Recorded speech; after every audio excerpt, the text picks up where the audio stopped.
Alright soldiers, gear up, because today we're storming into the future of gaming with 20 new brutal war games with open world battles coming in 2025 and 2026. And trust me, these are not your grandma's cozy puzzle games. No, these are the kind of games that'll make your keyboard sweat and your graphics card cry for mercy. Now, I don't know about you, but when I hear open world and war, I want chaos. I want tanks rolling through villages, planes screaming overhead, and medics shouting at me to stop running into bullets like an idiot. And oh boy, the games on this list are delivering exactly that. So grab your snacks, lock your doors, and tell your squad mates to stop looting ammo without you, because we're diving straight into the first batch of games. Let's go! Game 1, Battlefield 6. First up, of course, is the big beast, Battlefield 6. You already know Battlefield is the king when it comes to huge battles, massive maps, tanks, jets, and more explosions than a Michael Bay movie marathon. But Battlefield 6 isn't just another sequel, it's aiming to take that open-world chaos and crank it up. Imagine 100-player battles where every skyscraper, every bridge, and even the terrain can be destroyed. Yep, no more hiding in that little building, because guess what? Someone's gonna drop an airstrike on it, and boom, you're homeless. The new Battlefield is rumored to feature not only larger maps than ever, but also dynamic weather and even more freedom of tactics. You could parachute behind enemy lines, sneak through forests, or just straight up roll in with a tank column like a boss. If you love the big Battlefield moments before, Battlefield 6 is setting itself up to be pure cinematic warfare on steroids. Game 2, Medic. Now this one is super interesting. Medic. And no, it's not about running around screaming, "I need healing." This game actually puts you in the shoes of the most underappreciated hero on the battlefield, the medic. Instead of just racking up kills, your mission is survival, rescue, and making those life or death decisions in the middle of chaos. Imagine dragging your wounded squad mate through mud while artillery shells are landing around you, or deciding which soldier you can save and which one you just can't reach in time. Brutal, right? What makes Medic stand out is that it's not just about shooting, it's about responsibility. Every choice you make changes the outcome of the mission. Do you risk your life to save one soldier? Or do you hold back to protect the rest of the squad? That level of tension is what could make Medic one of the most unique war games in years. It's war, but from a perspective we rarely get to see. Game 3, Pacific War. Next, we're going back in time, to one of the most intense theaters of World War II, the Pacific. Pacific War is bringing us naval battles, island invasions, and jungle warfare, all in an open-world setting. Picture this, you're on a carrier ship, preparing for a massive amphibious landing. Planes are roaring overhead, battleships are exchanging fire in the distance, and your squad is just waiting for that ramp to drop so you can storm the beach. It's Saving Private Ryan, but with palm trees and mosquitoes the size of drones. Pacific War isn't just about shooting, it's about strategy. You'll need to coordinate land, sea, and air forces across huge maps. Want to take out an airstrip to cut off enemy reinforcements? Go ahead. Want to sneak through the jungle for a surprise attack? Risky, but possible. This game is going all in on large-scale tactical warfare, and honestly, it might be the most cinematic World War II experience we've ever had. Game 4, Gallipoli. Okay, now here's one you don't hear about often, Gallipoli. This one takes us to World War I, focusing on one of the most brutal campaigns of that entire war, the Gallipoli Peninsula. Gallipoli isn't just another shooter, it's a hardcore, boots-on-the-ground experience. We're talking trenches, bayonets, and desperate close-quarters combat. If Battlefield is about fast chaos, Gallipoli is about slow, grinding, bloody warfare. Expect muddy fields, terrifying artillery bombardments, and the constant tension of trying to push just a few meters forward while under relentless fire. And because it's World War I, you don't have drones or night vision goggles, you've got courage, a bolt-action rifle, and maybe a shovel if things get ugly. What's amazing about Gallipoli is that it aims to be authentic. The developers want you to feel the exhaustion, the desperation, and the raw brutality of trench warfare. It's not just a game, it's a history lesson, except with way more screaming. Game 5, Call to Arms, Panzer. And finally, let's talk about Call to Arms, Panzer. Now, if you've played the Call to Arms series before, you know this isn't just about shooting, this is about controlling the entire battlefield. In Panzer, tanks take center stage. You can command squads of soldiers, direct artillery, and then, here's the best part, jump directly into the cockpit of a tank and roll into battle yourself. It's like being both the general and the badass tank commander at the same time. The level of detail here is insane. Every tank has its own systems, armor, and weaknesses. Flank wrong, and you're toast. Aim carefully, and you can one-shot an enemy vehicle from across the map. And since it's open world, you're not just fighting in little arenas, you're strategizing across huge battlefields where positioning, terrain, and timing matter just as much as your trigger finger.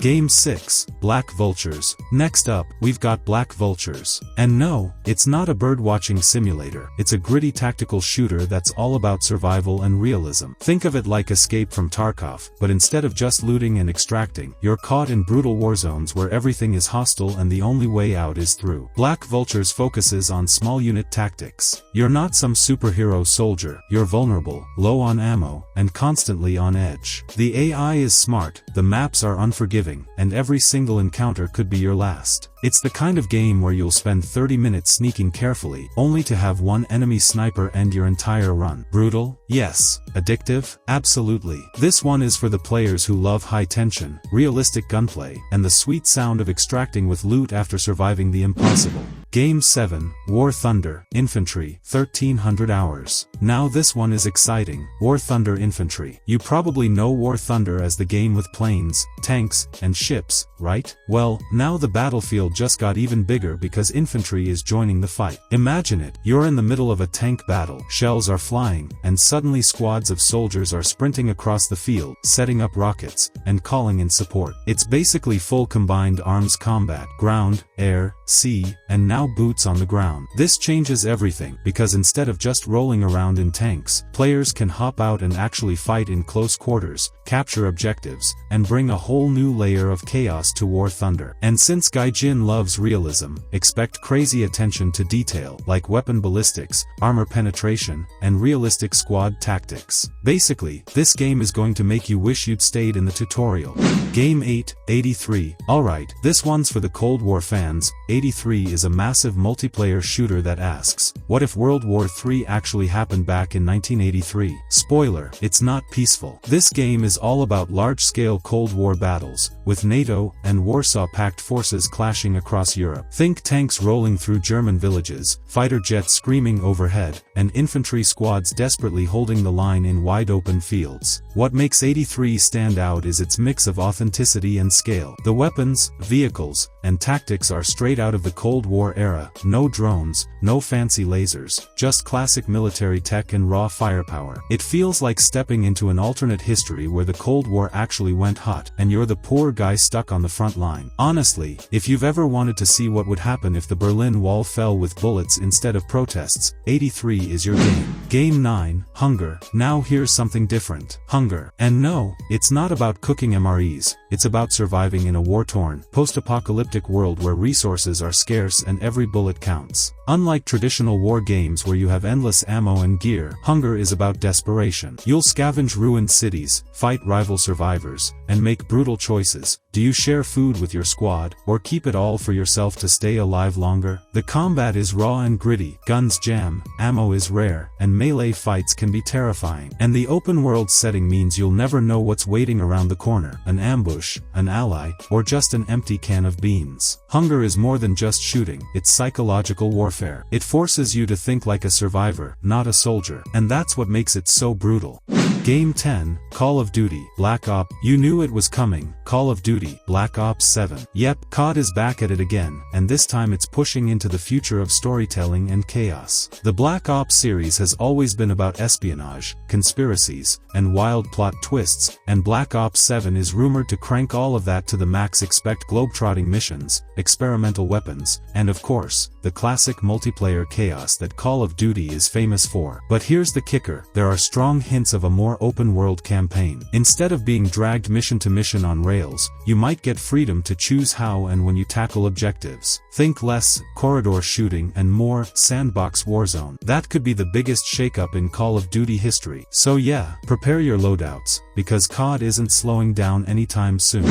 Game 11, EVE Vanguard. And finally for this round, EVE Vanguard. This This is the FPS spin-off of the legendary EVE Online universe. Now, if you know EVE, you know it's all about massive space battles, player-driven politics, and giant corporations fighting over star systems. Vanguard takes that vibe and puts you directly on the ground as a soldier. Imagine being part of a huge galactic war, but instead of piloting a spaceship, you're a mercenary on the battlefield, capturing planets, fighting for corporations, and shaping the future of the universe with your actions. And since it's tied to EVE's economy and politics, your little firefight on the ground could actually impact the power balance in space. Game 12, Broken Arrow. Up next, we've got Broken Arrow. And no, it's not a movie about stolen nukes. It's a hardcore military strategy game that combines real-time tactics with modern warfare. This isn't your typical run-and-gun shooter. Broken Arrow lets you command entire armies, tanks, helicopters, infantry, drones, you name it. Think of it like Wargame or Command and Conquer, but with way more detail and realism. Every decision matters. If you push your tanks too far without support, they'll get shredded. If you don't protect your airspace, enemy jets will wreck your day. It's basically chess, but instead of pawns, you've got Abrams tanks and missile launchers. And the coolest part? You can customize your forces before every mission, meaning your strategy isn't just about reacting, it's about preparation. Hardcore tacticians are going to love this one. Game 13, Milo. Now here's a curveball, Milo. This isn't your typical war game. It's a narrative-driven, survival experience set in a conflict zone, told from the perspective of a child named Milo. Instead of being a soldier, you're just trying to survive. You'll scavenge for food, dodge patrols, and make heartbreaking decisions as war rips apart everything around you. It's not about how many enemies you kill, it's about whether you can even make it through the night. Milo is less about power fantasy and more about empathy. It's raw, emotional, and designed to make you feel the human cost of war in a way shooters usually don't. Definitely one of the most unique entries on this list.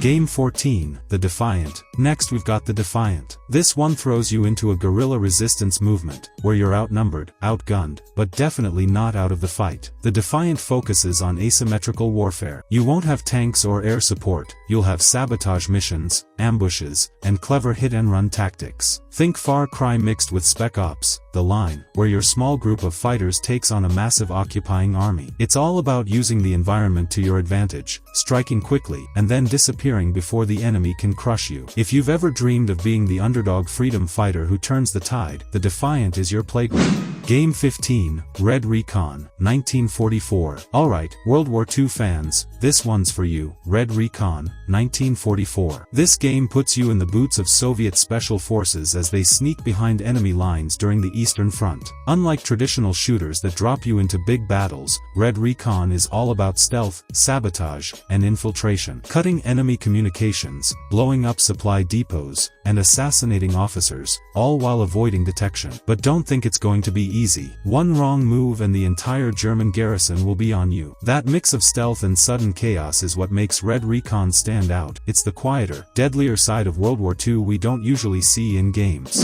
Game 16, Aces of Thunder. And finally for this batch, let's take to the skies with Aces of Thunder. From the creators of War Thunder, this one is all about VR dogfights. Yep, put on that headset and prepare to feel like an actual World War II fighter pilot. Imagine gripping your controller as you yank your Spitfire into a barrel roll, chasing down an enemy over the English Channel, or diving through flak to take out a bomber squadron. In VR, every maneuver feels intense. You'll literally be craning your neck to spot enemies in the clouds. Game 17, Road to Vostok. Alright, hardcore survival fans, this one's for you. Road to Vostok. Think of it as a mix between Stalker, Tarkov, and your worst nightmares. The game is set on the border between Finland and Russia, in a post-apocalyptic wasteland. Your mission, survive long enough to cross into the mysterious zone called Vostok. But the catch is, everything in this world wants you dead. You'll deal with realistic weapon mechanics, brutal permadeath systems, and survival elements like hunger, exhaustion, and the terrifying sound of footsteps in the dark. It's single player, but it feels like an endless war for survival. Basically, if you think you're tough, Road to Vostok is ready to chew you up and spit you out.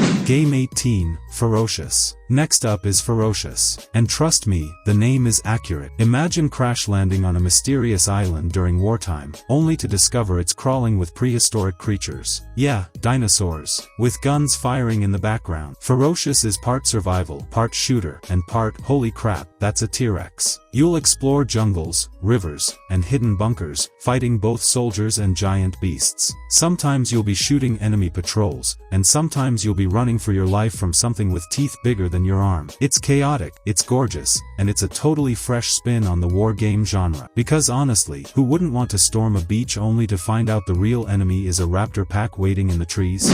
Game 19, Entity, The Black Day. Now this one is straight up mysterious. Entity, The Black Day. Unlike the other games on this list, this one leans hard into psychological horror mixed with warfare. The Black Day throws you into a world where war has opened the door to something darker. Strange entities, twisted environments, and the constant question of whether you're fighting an army or your own sanity. Combat is brutal, but the real hook here is atmosphere. Think unsettling sound design, nightmarish landscapes, and enemies that don't always follow the rules of reality. It's war, but filtered through a horror lens. And honestly, it might be one of the scariest shooters we've seen in years. Game 20, The Last Caretaker. And finally, we close this brutal list with The Last Caretaker. This game isn't about leading an army, it's about holding on to what little remains. You play as a caretaker of a remote military facility after the world has basically ended. Supplies are dwindling, communication is cut off, and the line between loneliness and madness is razor thin. The Last Caretaker mixes survival, base management, and psychological tension. Do you keep the facility running and follow orders you're not even sure are real anymore? Or do you abandon your post and risk the chaos outside?